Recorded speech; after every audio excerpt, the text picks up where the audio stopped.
Bismillahirrahmanirrahim. Hadis nomor 9 dalam Al-Arba'in An-Nawawiyah. An Abi Hurairah radhiyallahu anhu qala. Dari Abu Hurairah, semoga Allah meridhoinya, dia berkata, Sami'tu Rasulullah sallallahu alaihi wasallam yaqul. Aku mendengar Rasulullah sallallahu alaihi wasallam bersabda, Ma nahaitukum anhu fajtanibuh. Apa saja yang aku larang terhadap kalian, maka jauhilah. Di antara contoh larangan adalah larangan berzina. Allah berfirman, A'udzubillahi minasyaitonirrajim, wala taqrabuz zina, innahu kana fahisatan wa sa'a sabila. Dan janganlah kalian mendekati zina. Sesungguhnya perbuatan zina itu fahisah wa sa'a sabila. Kemudian yang namanya larangan itu lebih besar dari perintah. Kenapa? Karena jika dalam hal larangan itu tidak ada pilihan untuk melakukannya. Artinya larangan itu tidak perlu amal, hanya cukup untuk meninggalkannya. Sehingga dalam larangan itu manusia atau muslim itu harus mampu karena tidak melakukan apapun. Berbeda dengan perintah. Pilihan itu punya pilihan. Pilihan untuk melakukan atau pilihan untuk tidak melakukan.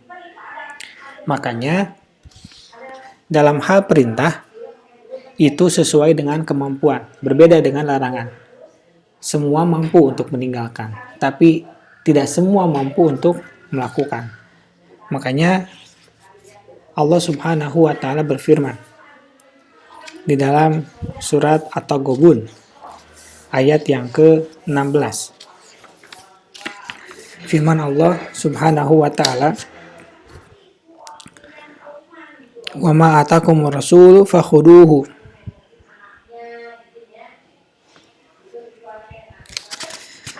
Allah Subhanahu wa taala berfirman, fattaqullaha mastata'tum. Maka bertakwalah kamu kepada Allah menurut kesanggupanmu atau sesuai dengan kemampuan. Perbuatan baik itu dapat dilakukan oleh orang baik dan orang jahat. Namun, maksiat itu hanya ditinggalkan oleh orang yang jujur. Meskipun tidak mampu, tetapi teruslah berusaha sampai kita tahu bahwa takdir kita adalah masuk surga. Karena kita itu tidak akan mampu terus-terusan melakukan kebaikan, terus-terusan berada di jalan Allah. Kadang kita belok, kadang kita menyimpang. Tapi muslim yang benar, muslim yang baik, ketika hal itu terjadi, kembali lagi ke jalur. Makanya Rasul Shallallahu Alaihi Wasallam bersabda, Ayuhan nas, wahai manusia, innakum lang tutiku au lan taf'alu kulla ma umirtum bih.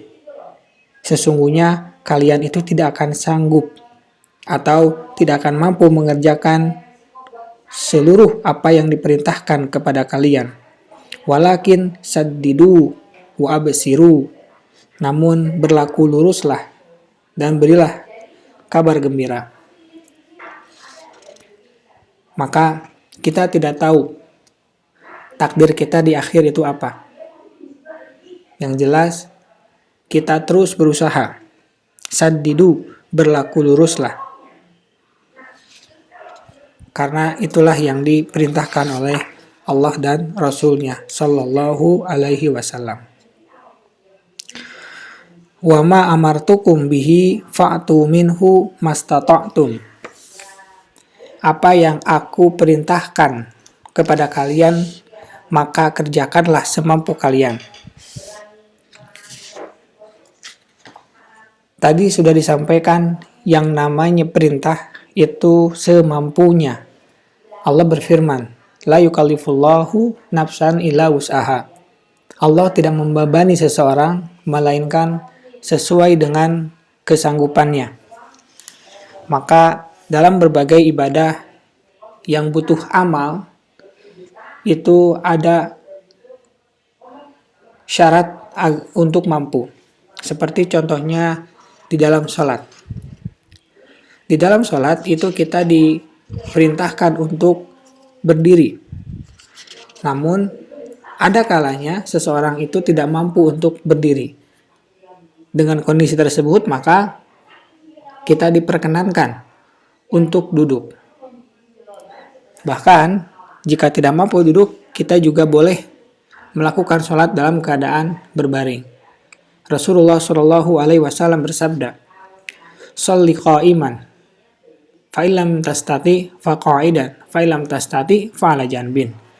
Sholatlah engkau secara berdiri, tidak mampu maka duduklah, dan apabila juga masih tidak mampu duduk maka dalam keadaan berbaring.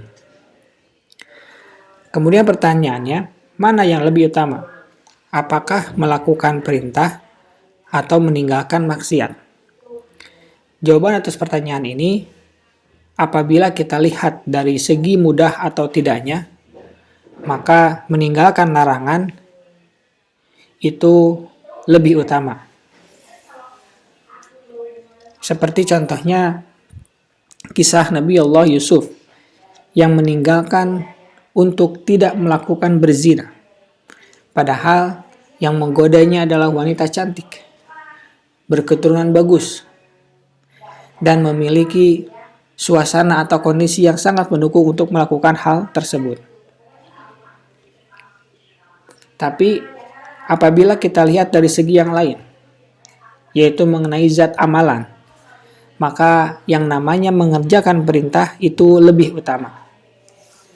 Karena dalam perintah itu lebih banyak effortnya dibandingkan dengan meninggalkan. Kaidah dalam mengerjakan perintah dan meninggalkan larangan itu ada dua. Yang pertama, la haroma ma'ad darurah. Tidak ada keharaman dalam keadaan darurat. Artinya, kita tahu beberapa hal yang haram, tapi ketika dalam darurat maka itu diperbolehkan. Seperti misalkan ketika lapar. Famaniturra fi makhmasatin ghair mutajanifin lil itsmi fa innallaha ghafurur rahim. Dan siapa yang terdesak karena kelaparan dan tidak bertujuan untuk bermaksiat, maka sesungguhnya Allah Maha Pengampun lagi Maha Penyayang. Kemudian misalkan kita berada di suatu hutan, tidak menemukan makanan. Kemudian yang ada hanya makanan haram, misalkan babi. Dalam kondisi tersebut kita diperbolehkan, asalkan kita tidak berlebihan. Ketika lapar kita hilang, ketika kita mampu untuk melanjutkan perjalanan, maka kedaruratan hilang dan yang haram pun menjadi haram kembali. Yang kedua, kaidahnya adalah la wajiba ma'al ajzi. Tidak ada kewajiban jika tidak ada kemampuan. Seperti misalkan haji. Ketika tidak mempunyai kemampuan, karena haji itu bukan hanya sekedar fisik, tapi juga finansial, maka tidak ada kewajiban bagi dirinya. Walillahi hijjul baita man istata'a ilaihi sabila. Diwajibkan haji bagi yang memiliki kemampuan. Kemudian kita lanjutkan hadisnya. Fa innama ahlakal ladzina min qablikum kasratu masailihim wa ikhtilafuhum ala anbiyaihim. Hanya saja yang membinasakan kaum sebelum kalian adalah banyaknya pertanyaan, kasratu masailihim, dan wa ikhtilafuhum ala anbiyaihim, dan penyelisihan mereka terhadap nabi-nabi mereka. Dalam Quran surat Al-Baqarah ayat yang ke-108, Allah Subhanahu wa taala berfirman, "Am turiduna an tas'alu rasulakum kama su'ila Musa min qablu wa may yatabaddalil kufra bil iman faqad dhalla sawa'as sabil." Ataukah engkau hendak meminta kepada Rasul Muhammad seperti halnya Musa pernah diminta Bani Israel dahulu? Barang siapa pengganti iman dengan kekafiran, maka sungguh dia telah tersesat dari jalan yang lurus. Kemudian Rasulullah Shallallahu Alaihi Wasallam juga pernah bersabda mengenai hal ini. Dari Sa'ad bin Abi Waqqas, Nabi Shallallahu Alaihi Wasallam bersabda, "Inna a'damal muslimina jurman." Sesungguhnya kaum muslimin yang paling besar dosanya, man sa'ala an sa'in lam yuharram fahurrima min ajli mas'alatih. Yang paling besar dosanya ialah orang yang menanyakan sesuatu yang asalnya tidak diharamkan. Kemudian yang diharamkan tersebut, yang tidak diharamkan tersebut menjadi haram karena pertanyaannya dia. Hadis ini sahih, riwayat Bukhari dan Muslim. Jadi dengan banyaknya pertanyaan itu bahkan bisa merugikan diri sendiri. Contoh misalkan pertanyaan yang bisa menyusahkan si penanya. Apakah saya di neraka atau di surga? Itu kan pertanyaan yang menyusahkan ketika dijawab. Ketika dikatakan misalkan Rasulullah SAW di neraka, maka dia akan terus-menerus dalam keadaan kesedihan. Begitupun sebaliknya. Kemudian contoh yang lain, misalkan apa yang Allah sembunyikan yang manusia tidak tahu? Untuk apa kita tahu tersebut? Maka Ibnu Abbas itu berkata, para sahabat itu hanya bertanya 3 pertanyaan kepada Rasulullah SAW dan semuanya ada dalam Al-Quran penjelasannya, maksudnya. Maka ada sebab kebinasaan umat terdahulu. Yang pertama adalah menyalahi atau menentang perintah Rasul. Allah berfirman, "Falyahdharil ladzina yukhalifuna an amri an tusibahum fitnatun aw tusibahum adzabun alim." Maka hendaklah orang-orang yang menyalahi perintah Rasulnya takut akan mendapatkan cobaan atau ditimpa azab yang pedih. Ini akibat dari orang yang menyalahi perintah Rasul. Kemudian sebab yang kedua,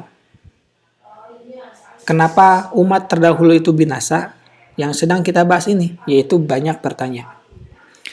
Maka yang penting dalam Islam ini adalah memahami apa yang telah Allah jelaskan dan apa yang telah Rasul SAW jelaskan.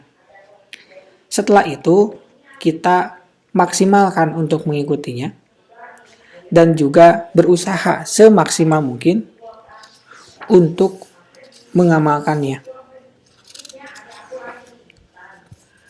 Kafa bi khasyatillah ilman wa kafa bi i'tirari billahi jahlan. Cukuplah takut kepada Allah itu sebagai ilmu, dan terpedaya atau lupa kepada Allah itu sebagai kebodohan. Pada bagian akhir disampaikan apa pertanyaan yang dapat membinasakan. Kalau yang tadi pertanyaan yang dapat menyusahkan, kalau ini pertanyaan yang dapat membinasakan. Ada 6. Yang pertama, bertanya tentang hal yang didiamkan oleh syariat dan tidak dijelaskannya. Karena Allah lah yang hanya bisa menjelaskan hal-hal tersebut kepada manusia. Ketika didiamkan, tidak ada hukum, maka udah tidak usah bertanya lagi. Kemudian yang kedua, bertanya tentang hal-hal yang tidak ada manfaatnya dan tidak ada kebutuhan. Yang ketiga, bertanya dengan tujuan untuk menghina, mengejek, mengolok-olok, dan hal-hal yang sia-sia. Yang keempat, banyak bertanya mengenai masalah yang belum terjadi. Yang kelima, bertanya dengan pertanyaan yang bersifat memaksa, menyusahkan, dan mengada-ngada, memojokkan penanya, dan seterusnya. Yang keenam adalah bertanya tentang hal-hal yang Allah Subhanahu wa ta'ala sembunyikan dari para hambanya dengan sebab adanya hikmah yang hanya Allah ketahui saja. Contohnya tentang takdir, kapan kiamat, hakikat ruh, termasuk juga misalkan kapan itu Lailatul Qadar secara pasti dan seterusnya. Subhanaka Allahumma wa bihamdika asyhadu an la ilaha illa anta astaghfiruka wa atubu ilaik. Assalamualaikum warahmatullahi wabarakatuh.